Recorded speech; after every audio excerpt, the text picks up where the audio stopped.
بسم اللہ الرحمن الرحیم۔ السلام علیکم ناظرین اکرام، آپ دیکھ رہے ہیں میرا YouTube channel Asif but official.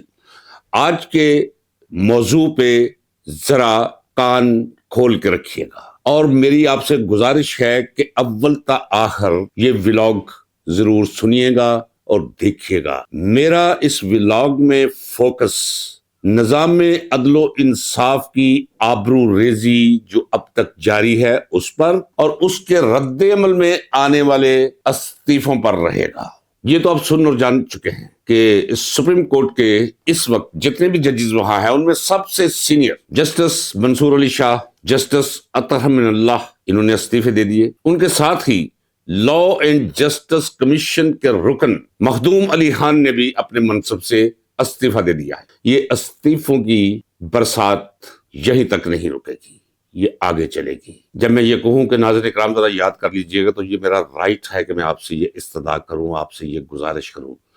میں خاکسار پچھلے 1 سال سے آپ کو عدلیہ اور ججز کے بارے میں اپنی رائے سے آگاہ کرتا چلا رہا ہوں۔ نظام میں عدل و انصاف کے بھانج پن اور ججز کی اخلاق باختگی، یہ میرا ہمیشہ موضوع رہا ہے۔ اس وقت لوگ سمجھتے تھے کہ میں کیوں پیچھے پڑ گیا ہوں نظام عدل و انصاف کے اور ان سے وابستہ ججز۔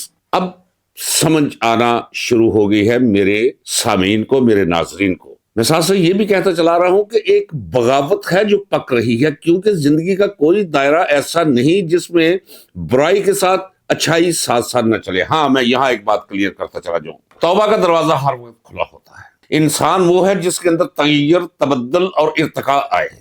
اس لیے یہ کہنا کہ منصور علی شاہ نے یہ کیا ماضی میں، اطہر من اللہ نے رات کو عدالت کھولی، ہو سکتا ہے کہ یہ اس کا کفارہ ادا کر رہے ہوں۔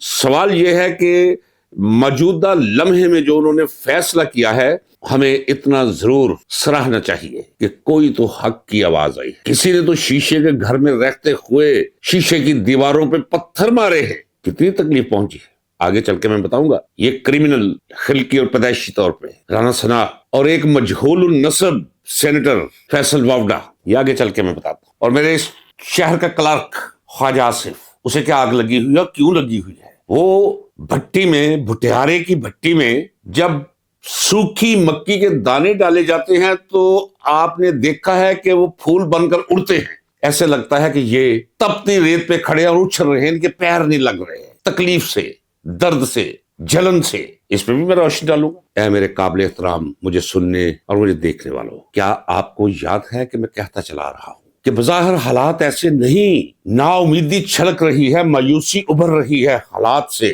لیکن ان سے ایسے واقعات ہوں گے، یہ اسے سمجھیں گے ہم اپنے فائدے میں کر رہے ہیں، لیکن یہ دراصل اپنی تباہی کا اپنے ہاتھوں انتظام کر رہے ہوں گے۔ یہ گورکن سے قبر کھدوانے کی بجائے بیلچے پکڑ کر، کدال پکڑ کر خود کھو دیں گے۔ اب وہ ہونا شروع ہو گیا ہے۔ نظام پورا تھر تھرا کے رہ گیا ہے، پوری دنیا کے اندر ان کا مذاق بنا ہوا ہے کہ ایک شخص کا خوف، عمران خان کا خوف، اور اس خوف کو کم کرنے کے لیے یہ کن چھوٹی حرکتوں پر اتر آئے ہیں۔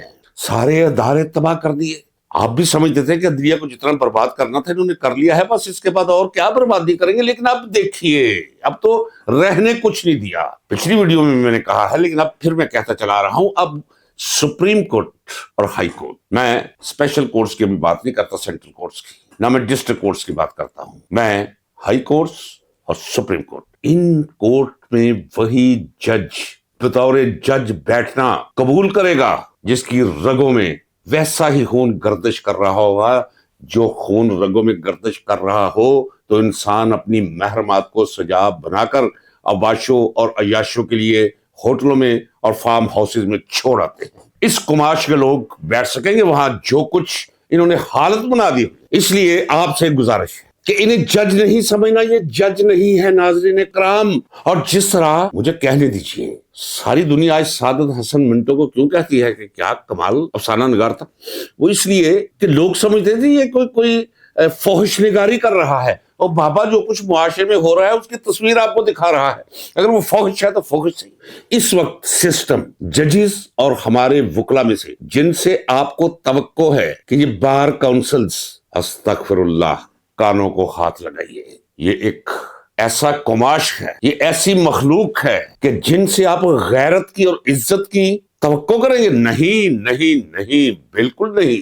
نہ کوئی ضمیر ہے، نہ خود عزتی نام کی کوئی شے ہے ان کے باطن کے اندر۔ بظاہر کالے کوٹ، ہاں قصور ہے وکلا کا جو انہیں ووٹ دیتے ہیں۔ کبھی جب پتا چلتا تھا کوئی آدمی وارداتیہ ہے، وکیل اسے ووٹ دیتا، سوال ہی پیدا نہیں ہوتا جناب والا، ہم نے وہ دور دیکھا ہوا ہے۔ اب تو جتنا بڑا کوئی حرامی اور وارداتیہ ہے اور سامنے پتا ہے کہ کاواساکی سے اتر کر چھچے لینڈ کروزریں کھڑی ہیں اور کس لیے کہاں سے کھڑی ہیں، وکلا کمیونٹی کو ایکسپلائٹ کر کے، اور پھر ان کے پیچھے کتے کی طرح دم ہلاتے، ان کے پیچھے کتے کی طرح دم ہلاتے۔ ہر مفصل میں، ہر کچہری میں، ہر کورٹ میں ایک باقاعدہ طور پہ ایک نیٹ ورک، ایک مافیا قائم کر رکھا ہے انہوں نے۔ جب بھی ملک اور قوم پر وقت آتا ہے، یہ ملک اور قوم کے خلاف کھڑے ہو جاتے ہیں۔ میں بھی ایک وکیل ہوں، مجھ سے پوچھتے ہیں آپ جی وکلا کیوں نہیں نکلتے؟ ہاں وکلا ہیں، عزت مند ہیں، غیرت مند ہیں، لیکن دبے ہوئے ہیں۔ چھوٹا عہد ہے۔ عزت اور حیا کو جس طرح گرمی کے موسم میں کوئی کمبل اتار کے پرے رکھ دیتا ہے، عزت، غیرت، حیا، انا اسی طرح پرے رکھ دیں اس کمبل کی طرح، سارے راستے ترقی کے کھلے ہیں، سارے راستے کھلے ہیں۔ یہ سسٹم، جوڈیشل سسٹم کو ضرورت ہوتی ہے دلالوں کی، وہ ملتے ہیں بار کونسلز میں سے، نمائندہ تنظیموں میں سے وکلا کی، منتخب، اور کسی کو کوئی نہیں ہے کہ کوئی پیچھے کیا کہہ رہا اور وہ کر کیا رہے ہیں۔ لہذا وہاں امید ناظرین کرام نہیں لگانی چاہیے۔ ہاں کچھ ہیں انقلابی لوگ دبے ہوئے ہیں، شاید وہ اٹھ جائے، شاید انہیں کوئی نکال لیں۔ تعداد میں وہ زیادہ ہیں لیکن منظر پر نہیں ہے، منظر پر چھائی ہوئی ہے برائی۔ عوام کو بھی نکلنا ہوگا۔ خالی وکلا پر آپ توقع مت کریں کہ یہ جوڈیشری کا یہ ہو گیا ہے اور یہاں رد عمل میں وکلا نکل آئیں گے۔ تنظیموں کی تو چھوڑ ہی دیجیے، بار کونسلز کی تو چھوڑ ہی دیجیے، یہاں کیا غلاظت ہے۔ اور ناظرین کرام آپ کو پتا چلے تو آپ ڈھونڈتے پھریں زندگی کے اسفل ترین دائروں میں، آپ کو یہ ضلالت اور چھوٹا پن نہیں ملے گا جو آپ کو یہاں ملے گا وکلا کے اندر۔ ایک وکیل کہہ رہا ہے آپ کو اس دنیا سے مجھے لینا کیا ہے، جو زندگی گزاری ہے اس کا تسلسل چاہتا ہوں، سچ بولنا چاہتا ہوں، جو دیکھا ہے وہی سعادت حسن منٹو کی طرح اس نے قلم سے دکھایا، میں زبانی آپ کو دکھانا چاہتا ہوں، لفظی تصویریں۔ یہ ترمیم، اسے آپ ترمیم کہیں گے؟ ترمیم نہیں، یہ سینہ زوری ہے آپ کے ساتھ، یہ بلاتکار ہے اس ریاست کے ساتھ، یہ آبرو ریزی ہے کانسٹیٹیوشن کی، یہ تمانچہ ہے 26 کروڑ عوام کے گال پر۔ آپ انہیں ترمیم کہتے ہیں؟ یہ ہمیں استثنا دے، لیلا استثنا، وہ رسہ نظر آ رہا ہے لٹکتا ہوا، بات نہیں آنکھوں سے دیکھ رہا ہوں، میں بتا رہا ہوں، مجھے قسم ہے مولا کریم کی، کتے کی طرح نکلتی ہوئی ان کی زبانیں ان رسوں کے اندر، انڈوں کی طرح ابل کر باہر کو نکلی ہوئی پتلی آنکھوں کی صرف سفیدی نظر آ رہی ہے، نیلے کچور ان کے گال، فالج زدہ کتے کی طرح لٹکی ہوئی نیچے زمین کی طرف ان کی گردنیں۔ یہ ہے وہ منظر جو بن کر رہے گا۔ میں کہتا چلا رہا ہوں ناظرین کرام، آپ سے میں نے کہا ایک دفعہ نہیں کہا، آج نہیں کہہ رہا، یہ آج کا رد عمل نہیں ہے کہ یہ انارکی کی طرف، تیزی کی طرف لے جا رہے ہیں، انارکی کی طرف۔ جا کے پوچھے باہر کسی سے، اب لفظ جج گالی بن کر رہ گیا ہے، چلتی پھرتی گالی، غلیظ گالی کرتے جائیں، نہیں نکلیں گے لوگ، نہ نکلیں۔ قدرت نے انتظام کر لیا ہے، یہ جو قدم بھی اپنی بہتری کے لیے اٹھائیں گے وہی قدم ان کے خلاف جائے گا۔ آئیے ذرا ایک کلپ ملاحظہ فرمائیں، غور سے سنیے گا اور غور سے دیکھیے گا۔ ٹرانسفر نہیں ہو سکتے تھے، منشا کے بغیر ٹرانسفر نہیں ہو سکتے، باپ کی جاگیر تھی کسی کی، ہم چھوڑ دیں گے؟ جمہوریت کس لیے آئی ہے؟ How will you do it? Under what law? Under what constitution? قانونی طور پہ بادامی صاحب، ہم نے سیکھ لیا ہے مار کھا کھا کے کہ play with the system with in the system, قانون کے اندر رہتے ہوئے قانون کا کھیل رہے ہیں ہم۔ یہ بتایا نا ہم نے اپنی سپریمیسی، ہم لیجسلیٹر ہیں، ہم اٹھا کے کس کو نوکر کو باہر ٹرانسفر کرے، ہماری مرضی ہوگی۔ آربیٹریشن آپ کا کام ہے، ڈیفائن کرنا آپ کا کام ہے، سمرائز کرنا آپ کا کام ہے، قانون بنانا ہمارا کام ہے۔ ہم اپنا کام کر کے دکھایا ہے، آگے بھی دکھائیں گے۔ یا قانون کو یوز کریں گے یا مس یوز کریں گے؟ ہم قانون کو یوز کریں گے، قانون بنا بنا کر، یہ ابتدائی عشق ہے، آگے دیکھے ہوتا ہے کیا کیا۔ سن لیا ناظرین کرام آپ نے، یہ شخص کون ہے؟ ہیرا منڈی میں پیدا ہونے والی اولاد راہ گیروں کی اولاد ہوتی ہے، کوئی پتہ نہیں ہوتا یہ کس کا نطفہ ہے، اسے ہم حرامی کہتے ہیں، مجہول النسب کہتے ہیں۔ اسی طرح سیاست کے اندر بھی کچھ لوگ حرامی اور مجہول النسب ہوتے ہیں۔ یہ سینیٹر ہے، کوئی پارٹی نہیں ہے اس کی۔ یہ کریکٹر آپ کو کہیں نظر نہیں آئیں گے، چھپتے پھریں گے، انہیں تلاش کرنا پڑے گا، انہیں لانا پڑے گا۔ یہ فیصل وابڈا جیسے لوگ یہ لائے جائیں گے، یہ دریدہ دہن اخلاق باختہ لوگ۔ اور وہ میرے شہر کا ایک بد اخلاق، خواص باختہ، میں کہوں گا اخلاق باختہ تو ہے، خواص باختہ بھی ہے۔ ذرا سنیے وہ کیا کہتا ہے. وہ کہتا ہے جی یہ کیا ہو گیا جی, اطہر من اللہ ہے کون؟ اس کی ماں جنرل ضیاء الحق کی مجلس شورا کی ممبر تھی. ذرا اندازہ کیجیے یہ کس قدر غلیظ, چھوٹا اور گھٹیا شخص ہے. اس کا باپ وہ سائیکل سوار مسلم لیگ جس کے صدر پیر پگھاڑا تھے, وہ اس یتیم یو پہ ترس کھا کے اسے ٹکٹ دے دیا کرتے تھے. ہار گیا تھا ایک 24.5 سالہ نوجوان وکیل سے.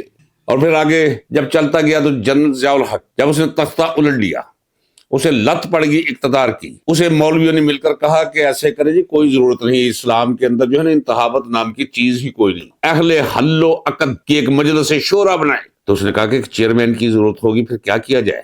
بریگیڈیئر راحت لطیف جو میرا بھی محلے دار ہے اور خواجہ صفدر کا بھی محلے دار, وہ جنرل ضیاء الحق کے بہت قریب تھا. اس نے کہا جی خواجہ صفدر کو اگر ہم توڑ لے پاکستان قومی اتحاد سے, مسلم لیگ سے, اس نے کہا جی یہ کمال ہو جائے گا. بریگیڈیئر راحت لطیف جو بعد میں میجر جنرل ہو کر اس دنیا فانی سے رخصت ہو گئے, مصروف, بریگیڈیئر راحت لطیف لے کر خواجہ صفدر کو چلا گیا جنرل ضیاء الحق کے پاس. جنرل ضیاء الحق نے مجلس شورا کا چیئرمین کہا جی ہم آپ کو لیں گے, آپ قومی اتحاد کی تمام پارٹیوں میں سے لوگ توڑے. لہذا کوئی 250-250 لوگوں کو اس نے ایمان کے دائرے سے نکال کر اس کے باپ نے بے ایمان بنایا. وہ مجلس شورا قائم ہوئی. خواجہ صفدر اسی مجلس شورا کا چیئرمین بنا. آج یہ کہہ رہا ہے اس کا بیٹا خواجہ آصف, ایک گالی دے رہا ہے دوسرے لفظوں میں, اسے ایک عیب نکال رہا ہے کہ جناب اس کی تو ماں مجلس شورا کی ممبر تھی, اور تیرا باپ کون تھا بھی, اور وہ جینیٹیکلی کرمنل رانا ثناء اللہ. آگ لگی ہوئی ہے اسے. یہ استعفے 3 استعفے بھی آئے ہیں, ابھی تو ذرا صبر کر بچوں, ذرا ٹھہر تو جا. وہ کہتا ہے جناب یہ تو سیاسی استعفے ہیں, دیکھو مستعفی ہو کر انہوں نے لکھا ہے, کوئی شاعری لکھی ہے, کوئی سیاسی قسم کا استعفیٰ ہے یہ. اور کس وجہ سے مستعفی ہوئے ہیں؟ جو سیاست آپ لوگوں کا ناخدا چلا رہا ہے اس ملک کے اندر, اگر ملک ہی خطرے میں پڑ جائے تو جج تو وہ بعد میں ہیں, سب سے پہلے وہ اس ملک کے شہری ہیں. ججز سیاست پر بات کیوں نہیں کریں گے؟ میری تو خواہش ہے, لیکن خبر کوئی نہیں. میری خواہش ہے کہ وہ نکلے باہر, بتائیں قوم کو کہ کس طرح جوڈیشری کو بے لباس کیا گیا ہے اور اس کے اثرات کیا مرتب ہوں گے پاکستان کے مستقبل پر. ناظرین کرام, ایک بات تو طے شدہ ہے کہ آپ کے اداروں کو ان 2.5 سالوں 3 سالوں کے اندر برباد کر کے رکھ دیا گیا ہے. اور دوسری بات یہ کہ یہ ملک ٹوٹنے کے قریب پہنچا دیا ہے انہوں نے. اور یہ بھی یاد رکھیے کہ انارکی مجھے سامنے دکھائی دے رہی ہے. اب ایک صورت ہے, یا یہ رہیں گے یا یہ ملک رہے گا. اگر آپ اس طرح خاموش بیٹھے رہے تو یہ ملک نہیں رہے گا. ادارے تو گئے نا, ملک بھی نہیں رہے گا. ملک بچانا ہے تو اٹھنا ہوگا, ان کا ہاتھ روکنا ہوگا. ناظرین کرام, اس ساری کی ساری غلاظت کو دور کرنا ہوگا, پاک صاف کرنا ہوگا. یہ مطلب. اجازت دیجیے ناظرین کرام, ملتے ہیں اگلے ولاگ میں. اللہ حافظ. پاکستان پائندہ باد.